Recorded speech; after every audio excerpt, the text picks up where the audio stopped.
नदी के उस पार। नदी के उस पार एक रात मैंने चाचा जी से सुना कि गांव में नदी के उस पार कुछ रहता है जो अपनी मर्जी से कोई भी रूप ले लेता है और उसके हंसने की आवाज़ बहुत डरावनी होती है, जो दूर दूर तक सुनाई देती है।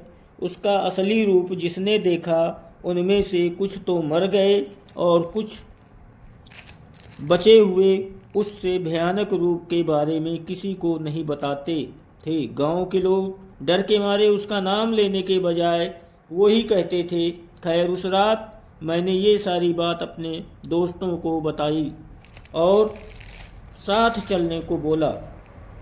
कुछ तो डर गए और कुछ मेरे साथ चलने को तैयार हो गए।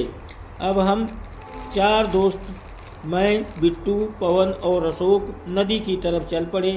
हम खेतों में से जा रहे थे और आसपास कोई नहीं था। फिर हम नदी के ऊपर बने पुल से नदी पार करके बंजर जगह पर पहुंच गए, जहां बहुत से आक के पौधे थे जिनके ऊपर आम के जैसे फल लगे हुए थे, जिसके अंदर रुई जैसा कुछ था। हमें बाद में पता चला कि रात को उस पर थूकने से वो पीछे पड़ जाता है। पवन ने आम समझकर उसे खा लिया और कड़वा होने की वजह से वहीं पौधे पर थूक दिया। अचानक हमें पीछे से किसी के दौड़ने की आवाज़ आई, पर वहाँ कोई नहीं था। हम डरकर घर की तरफ भागे और गांव में पहुंचकर अपने घर की तरफ चल दिए। पवन और बिट्टू का घर एक ही रास्ते में था। जब वो साथ साथ चल रहे थे तभी पवन के पापा सामने खड़े मिले और बोले कि बेटा, मैं तुम्हारा ही इंतज़ार कर रहा था। और वो तीनों साथ में चल पड़े। बिट्टू के घर के पास पीर बाबा की दरगाह थी। बिट्टू के पापा ने वहाँ पहुँचने से पहले ही पवन से बोला कि बेटा, आज दूसरे रास्ते से चलते हैं। पवन बोला, चलो ना पापा, इसी रास्ते से चलते हैं। बिट्टू को भी घर छोड़ देंगे और दरगाह पे माथा भी टेक लेंगे। पर उसके पापा ने गुस्से में नहीं बोला और दूसरे रास्ते की तरफ चल पड़े। बिट्टू अपने घर की तरफ चल पड़ा और अचानक दरगाह के पास गिर पड़ा। पवन अपने पापा से हाथ छुड़ाकर बिट्टू को उठाकर उसके घर ले गया।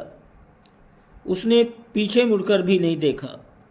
जब वो दोनों बिट्टू के घर पहुँचे तो उनके ये देखकर होश उड़ गए कि बिट्टू और पवन दोनों के पापा बातें कर रहे थे।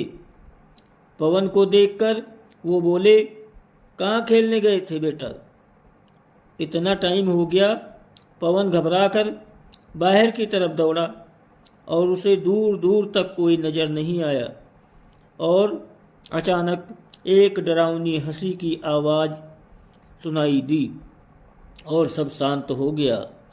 उसके बाद ये सारी बात उसने मुझे बताई और आज तक वहाँ कभी नहीं गए। इस घटना को कई साल बीत गए, लेकिन पवन आज भी उस डरावनी हंसी को नहीं भूला है। दोस्तों, वीडियो को लाइक और सब्सक्राइब करें, आपकी बहुत मेहरबानी होगी। दोस्तों, कर दिया करो लाइक सब्सक्राइब। आप लाइक सब्सक्राइब नहीं करते। आपको जैसी कहानी का चाहिए आप कमेंट करो, मैं आपको दूंगा।